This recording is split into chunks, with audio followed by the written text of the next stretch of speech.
All right, here we are for AP Physics Momentum Free Response Problems. Here's that first one. This one's actually from the 1992 exam. I know that seems like it's forever ago to you folks. I guess it's kind of long ago for me too. That's 2 years after I graduated high school. Here we go. A massless spring with a force constant of 400 newtons per meter is fastened at its left end to a vertical wall, as is shown. And again, we start with this block C, that's 4 kilograms, and block D, 2 kilograms. They're at rest on the surface, with C is touching the spring, not crushing it at all, and D is in contact with block C. All right, block C is then pushed to the left, compressing the spring by a half a meter. There we go. And held in place while D remains at rest. Shown. Determine the energy stored in the compressed spring for part A. You look at this, you kind of, even one thing that was pointed out is when you look at AP free response problems, sometimes you just take a few seconds to look at whatever picture or diagram or graph they're showing you. And just from the look of this, you say, hey, I can see I've got a spring involved, I'm crushing. I'm going to start thinking about maybe doing energy calculations. And I can see I've got these two blocks. I can see, you know what's going to happen, right? You know this thing's going to get launched. It's going to collide. You know, like a collision, that's probably going to be a momentum calculation. So just from looking at it, you kind of get an idea of what you're going to have to do. Okay, anyway, just a side note. Moving on. Find the elastic energy stored in the compressed spring. And so at this point, we would hope that you would say, I know that formula, perhaps off the top of your head, because we've used it enough in the energy unit. And you'd say, well, I know the energy stored in a Hooke's law spring, and because this is in newtons per meter, that sounds like, newtons for every meter. That's linear sort of an equation. You say that's a Hooke's law spring. We know the energy stored in Hooke's law spring is going to be 1/2 kx squared. I did not mean to write on the original problem like this. Sorry about that, because I want to make sure I had plenty of space. Again, on the actual AP exam, they will give you plenty of room to do your work. Sorry about that. So here we go. For part A, I'm going to say that energy in the spring is 1/2 kx squared. Okay, is that U in the spring? Okay, and if I go ahead and do this, you say, hey, I do know the K value. They told me it was 400 newtons per meter. And I do know how far it was crushed. It was crushed a half a meter. So this is going to be just real quick. 1/2 times 400 newtons per meter, and it's crushed 0.5 squared. And you say, I can do that calculation and say, can I do it in my head? A half times a half is a fourth. A fourth of 400 is 100. 100 divided by 2 would be 50 joules of energy. Okay, I'm going to try to do something different here, and that is I'm going to go and take a look at the AP scoring guide as we go, and kind of mark myself here as we go. So here's the scoring guide that College Board put out. Gosh, this is actually probably pretty small print for you in the video, huh? Well, that's okay. I released this along for you anyway. So the point is, it says, hey, notice that 1 point is for using the expression for energy stored in a spring, 1/2 kx squared. So you need to make sure that they know you're using that. You're making it clear that that's the formula you're using. I strongly suggest writing out the formula like that at the start of my work. Okay, so that's going to be 1 point, okay, for showing that. Next, for substituting in the proper values, okay, got that.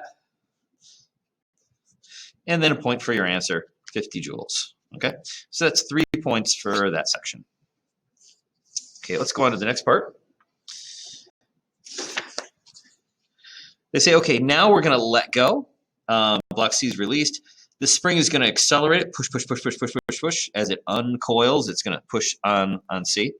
The surface is rough, and the coefficient of friction between each block and the surface is, oh, that's a typo. It says M equals 0.4. My bad.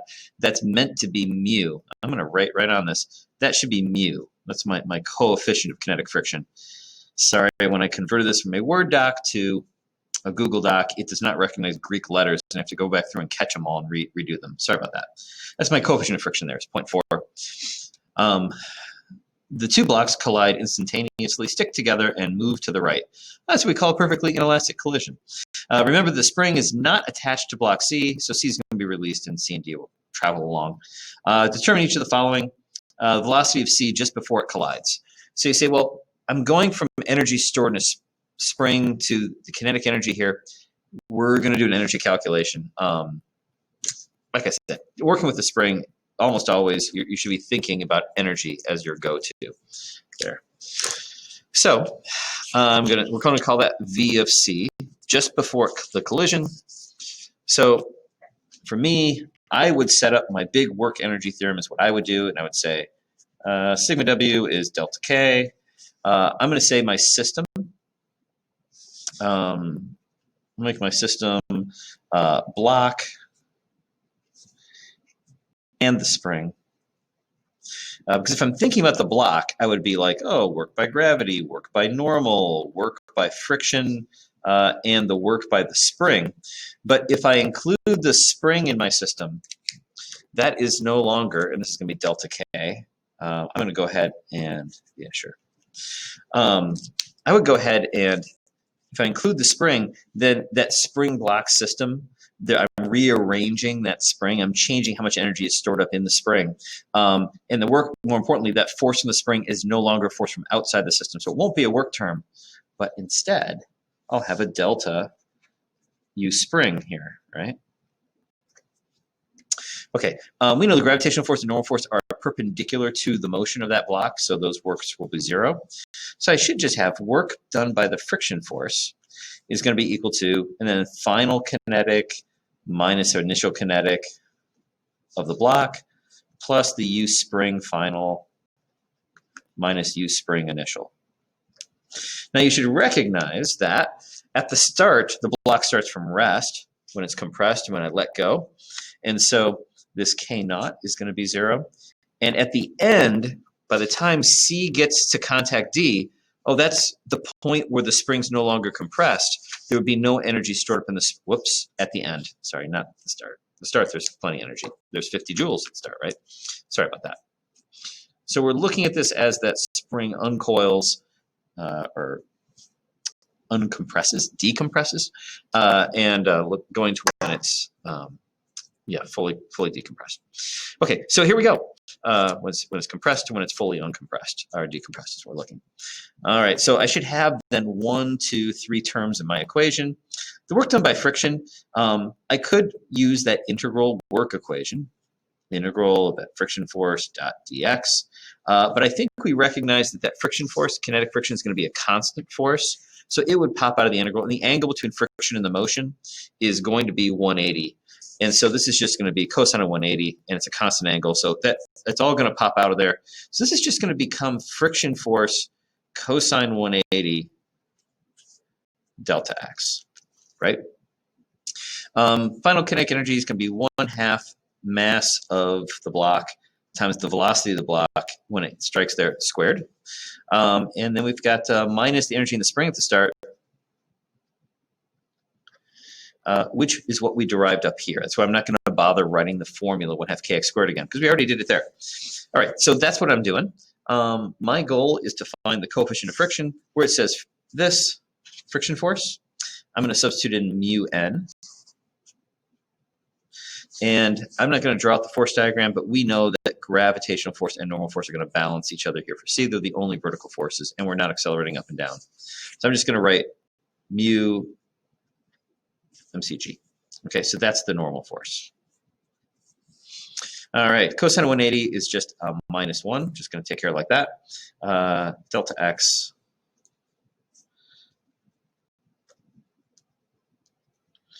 minus u spring initial.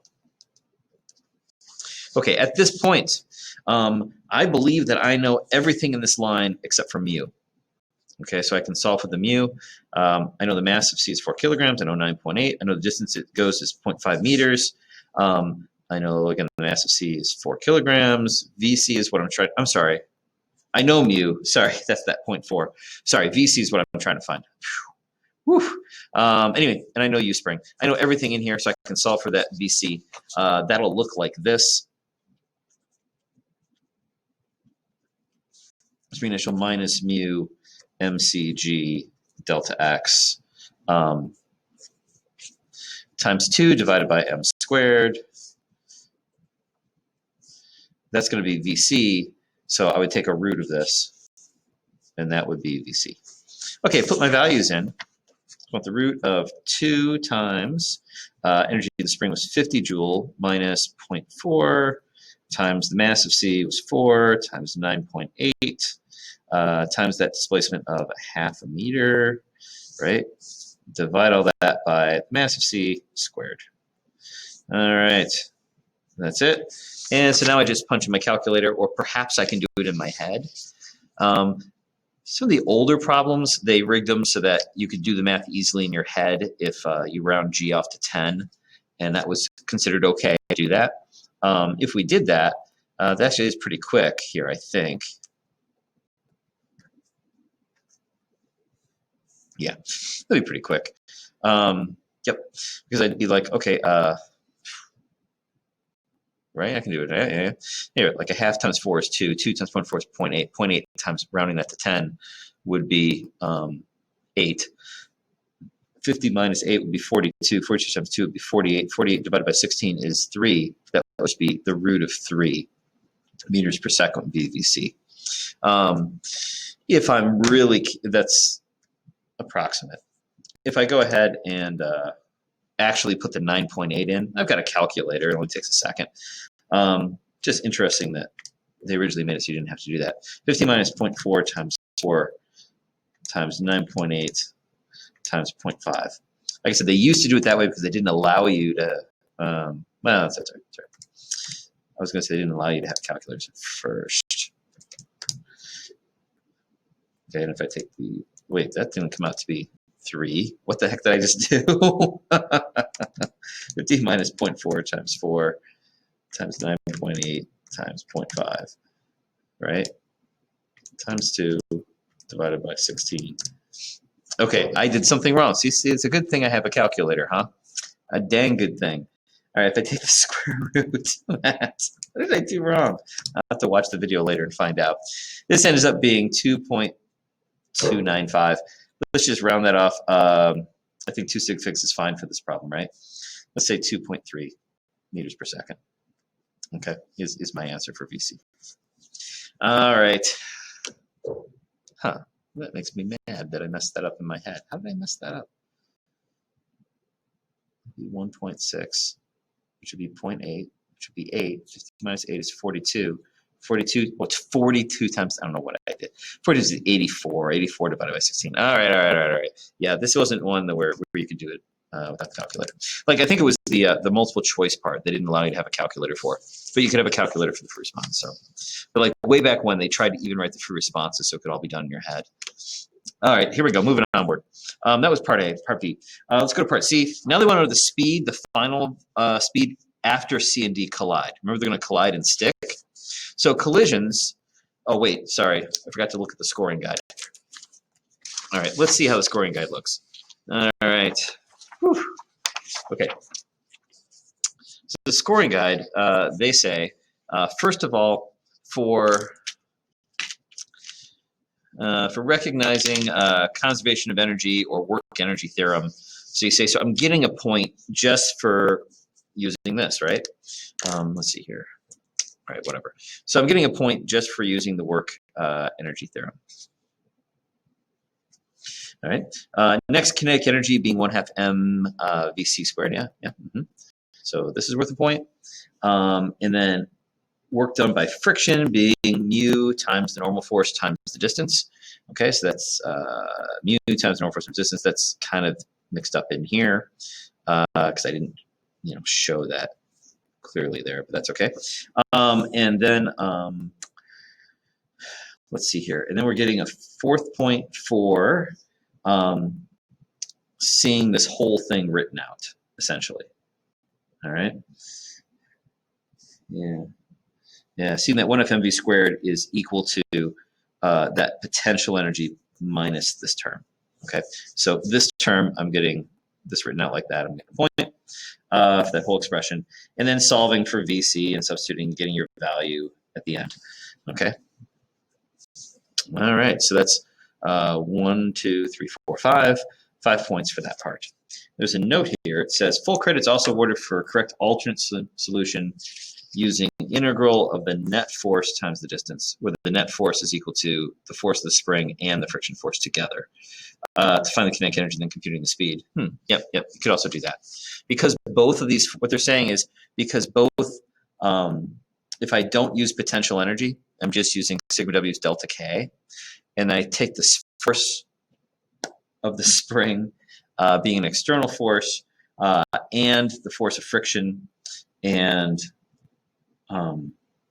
basically saying using that total force, and because of that force, because the force of the spring is changing as it uncrushes, as it decompresses, you'd have to do like an integral then of that total force through the distance. Instead of looking at work done by separate forces, they're saying, let's do the total force and integrate the total force.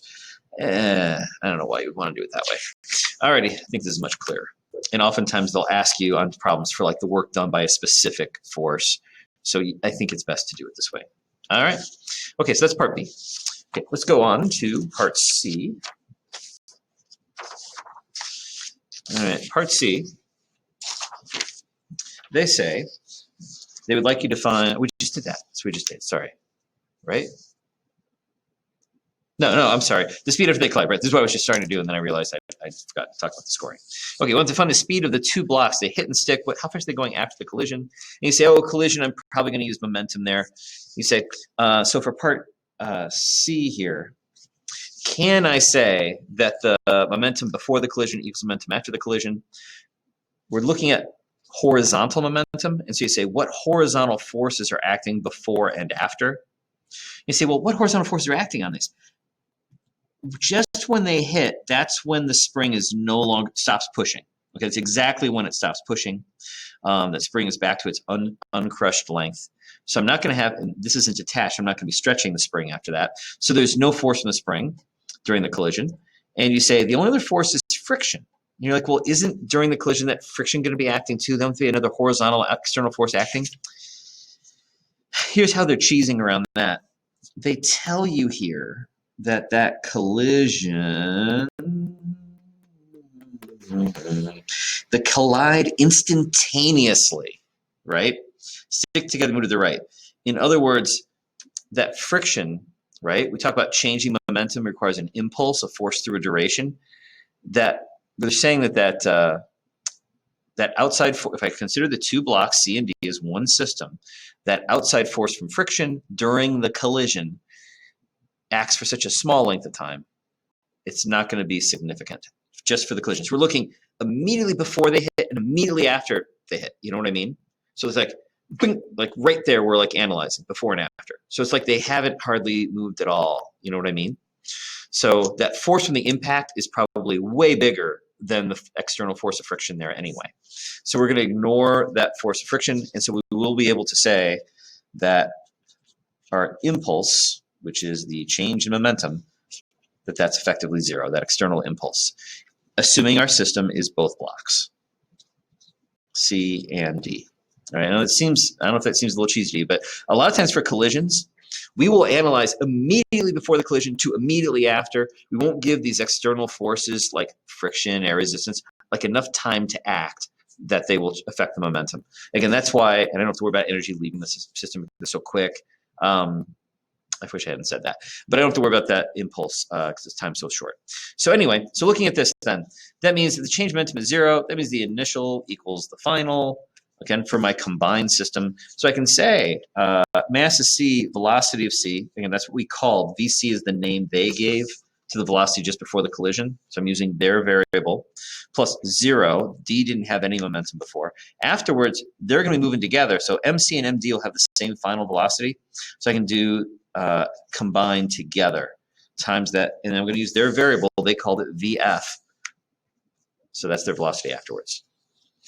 All right, so that's the setup. I'm just going to move the MC plus MD over there.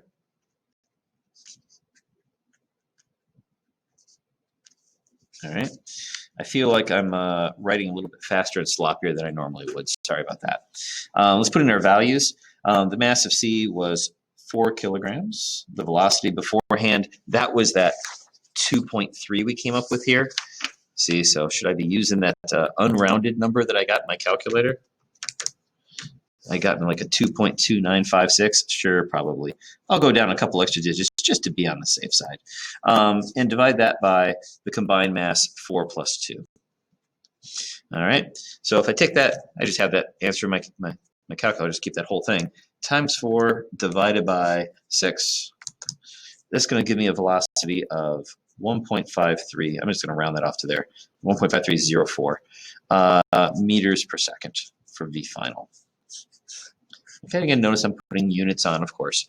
Alrighty, taking a look at this. Let's check. Okay, how did AP score it? Like, what all are they asking us to show? So, here's what they say. They say, first, for any statement of conservation of momentum, 1 point. You say, awesome, did that. Look at that, right there. Bink, bink. 2, writing out that expression, MCVC equals MC plus MD times V final. You say, hey, that's exactly this line. I got a +0 there. You say, bink. Solving for VF, yada, yada, yada, yada, yada, yada, yada, substituting in values from before, you get 1 point. Okay. Ooh, what? Say what? Why is that not the answer? What is going on? What is going on? They have, why do they have 4.58 meters per second in for VC, whereas I am confident, well, because VC is 4.58 meters per second. What did I totally botch something up back here? Did I really screw up that calculation? Like, doubly? All right, what do we got here? 15 minus 0.4 times 4 times 10 times 0.5 and 4. Wait.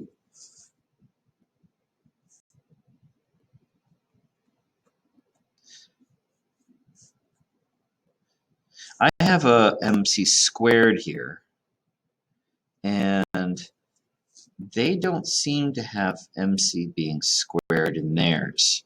Okay, what did I do wrong? How did I get a mass squared anyway? Oh my gosh, look at that. I know, you guys have probably been thinking this for the last 5 minutes, right? When is C going to notice? What is that? What is that? Why did I square that? I do not know. What was I thinking? All right, sorry about that. Oh my gosh. Oh my gosh. That's oh my gosh.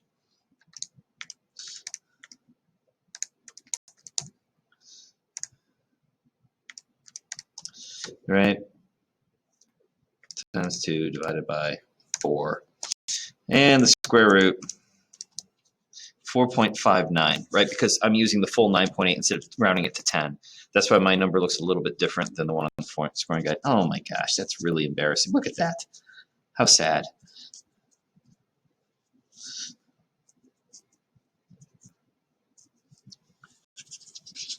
Look at that. That's ridiculous. That was ridiculous. Alrighty.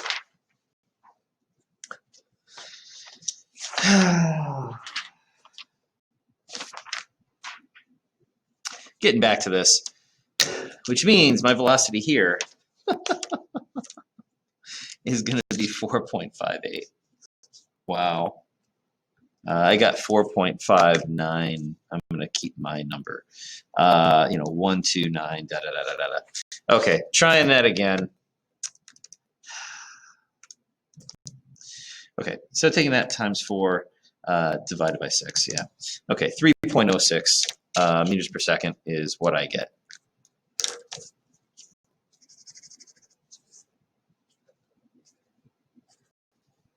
All right. Again, looks slightly different from there. It's 3.05 because of that rounding the 9.8 off the 10th they did. All right, moving onward. Yeah, let's go to part D.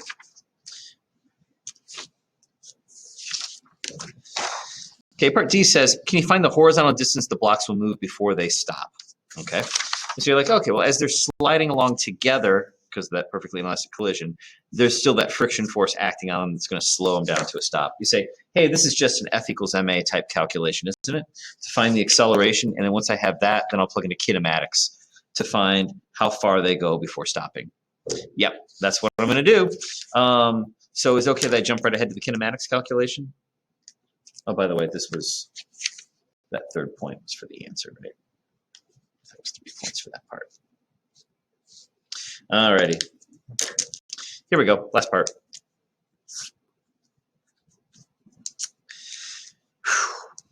So I recognize these guys are going to slide along to a stop.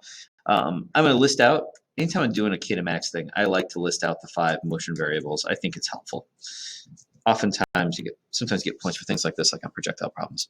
The acceleration is what I'm going to need that. The initial velocity I know is at 3.06 meters per second. The final velocity we're looking for when it stops. We want to know how far does it go before it stops. And you're like, okay, well, that's not enough. I'm going to need an acceleration also to solve. So I'm going to go ahead and find that from sigma f equals ma. All right, and again, my system is C and D together, right? Yeah, those 2 blocks as they're sliding along here, right, through some delta x, right? Then you're going to say, yeah, I know that I'm going to have, I'm going to treat them like one big system. So this will be the mass of C plus the mass of D times G. And there's a normal force there and a friction force. Okay. So when I do my x-axis, we say that's just going to be minus that friction is the combined mass times the acceleration. I need to find the acceleration for this calculation. I know the mass is, I got to find the friction force. That's going to be mu n. And you would agree, treating them like one big system, that normal force is going to be balancing out the gravitational. So it's just going to be mc plus md times g. And the right side is that mc plus md times a. And you say, oh, look, the masses drop out. How nice. All right. So negative mu g is the acceleration. That's going to be minus, and the mu was 0.4. And g is 9.8. I know, they're going to round to 10. Anyway, so if I do that, negative 0.4 times 9.8, I get negative 3.92 meters per second squared for my acceleration. That is going to get substituted in there. Okay, now I'm ready to do a kinematics calculation. I want the formula that doesn't have time. That would be this one. V squared is V naught squared plus 2a delta x. So the displacement would be V squared minus V naught squared over 2a, which would be, we're looking to when we stop, minus the starting speed, that's that 3.06 squared, divided by 2 times this negative 3.92. We notice the negatives are going to cancel, right? Which is awesome. So you say, okay, 3.06 squared divided by the quantity 2 times 3.92. And I get a displacement of 1.19 meters. All right, that's going to work for part D. Let's check out the scoring on part D.